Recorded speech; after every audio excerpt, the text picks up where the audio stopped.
what has been your pitch to investors here in Davos? I imagine that's priority number one for you right now. Absolutely. I think Maharashtra has always been the growth engine of India.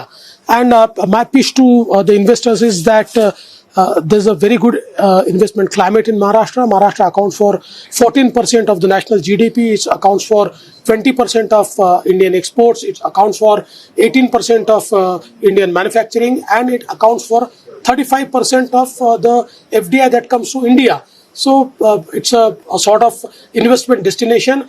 And apart from that, Mumbai is a fintech capital, Pune is tech capital. And I think in the recent report of the Startup India, now Maharashtra has become the startup capital of India by absolute number and by absolute investment. It is the number one. So I think we are actually showcasing our strengths to the investors, and I'm happy to share that we have got huge investments from diverse sectors, and I'm very happy about it. But I did hear that you signed an investment sort of understanding or MOU with the Indian group JSW. Have you been able to get interest from foreign investors here in Davos? And could you name a few specific ones? I would say that most of our investment is coming from the foreign investors. And even those investors which are Indian are bringing foreign investments. So these are FDIs. So that's why they want to sign it in Davos, because they bring their foreign partners with them. So I think in various sectors, let's say in the data center, we could sign with Amazon, we could sign with Microsoft. Right here this week? Yeah, right here this week. And do you have a number you can share with us in terms of the kind of investor interest? What would it amount to? I mean, it is total investment of $200 billion. $200 billion in 1 week? Yes. That does seem like an exaggeration, Minister, if you'll allow me to say that. I've tweeted every single investment and you can verify. Well, I hope to do that. But you spoke of all the strengths of the state. Unfortunately, though, in the last few years, Maharashtra has slid down the rankings when it comes to per capita GDP. Industrial growth has slowed. So what specific policy changes are you going to make to fix these? Because many other states, whether it's Gujarat with semiconductors, or it is Tamil Nadu with EVs, or Karnataka with tech, are getting way ahead of you. So I think it's a myth. I'm telling you, because, if you look at EV, now the next EV capital of India is not Tamil Nadu, it will be Maharashtra. Mahindra has invested, JSW has invested, Toyota has invested, Hyundai has invested.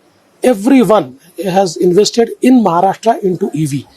And having said that, if you look at, technology, I've told you, the technology startups are actually, they sit most in Mumbai. So technologically also Maharashtra is way ahead of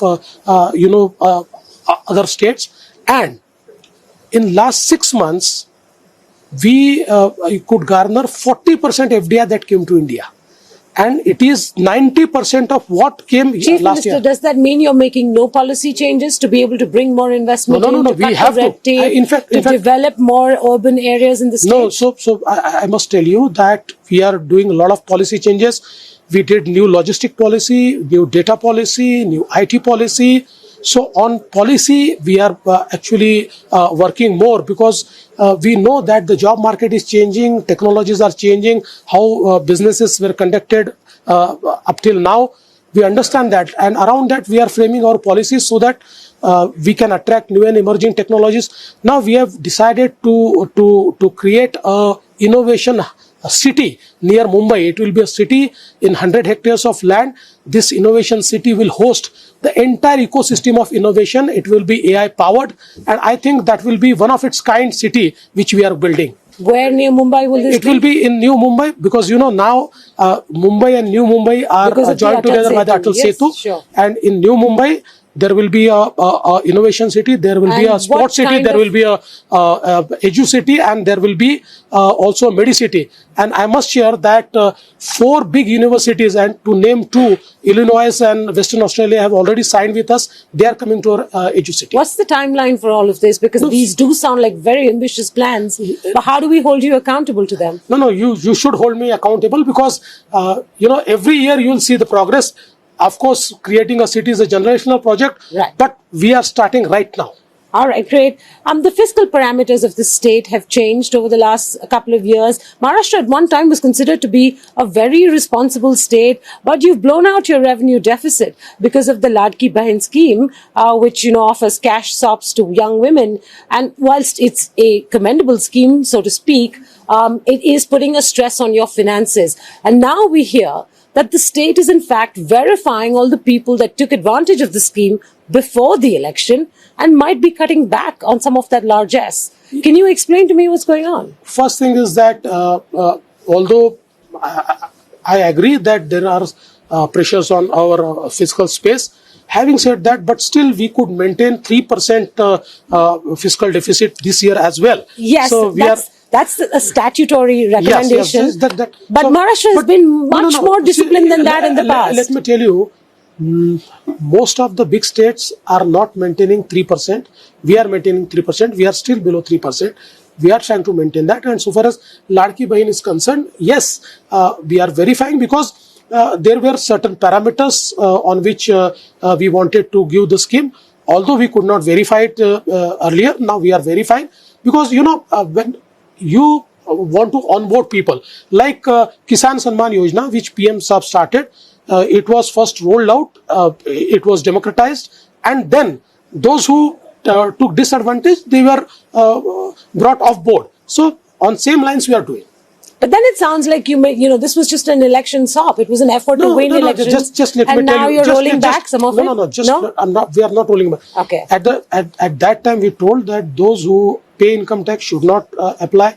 Those who have four-wheeler should not apply. Is leaving it up to them. We also told that it was self-certification. We also told that those who have income more than 2,50,000 should not apply. Now, there are people who applied, who took benefit.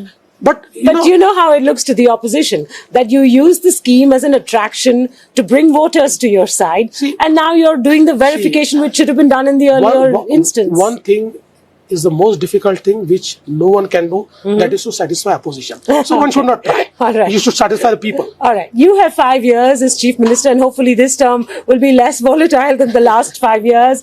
But you are also, as they describe it, an RSS man. So Chief Minister, can I ask you this? Over a period of time, do you think you might harbor prime ministerial ambitions? Not at all. Not at all. Not at all? See, no. See, I know my strength and I know my limitations. And in BJP, we have always created a new generation. Yes. So people used to think that what would happen to BJP after Atalji and Advaniji. But here we are, our entire new generation is there. A third generation is also created. So I will say that I am part of a new generation. We are cultivated by our leaders. Our Prime Minister wants new people to, Rise. come as leaders. So they are cultivating us. That's all I can say right now. But over the next 10, 15 No, years, I don't. prime ministerial ambitions? Not at all. All right. Thank you very much, Chief Minister. Have a good Davos, and thank you for speaking to us here.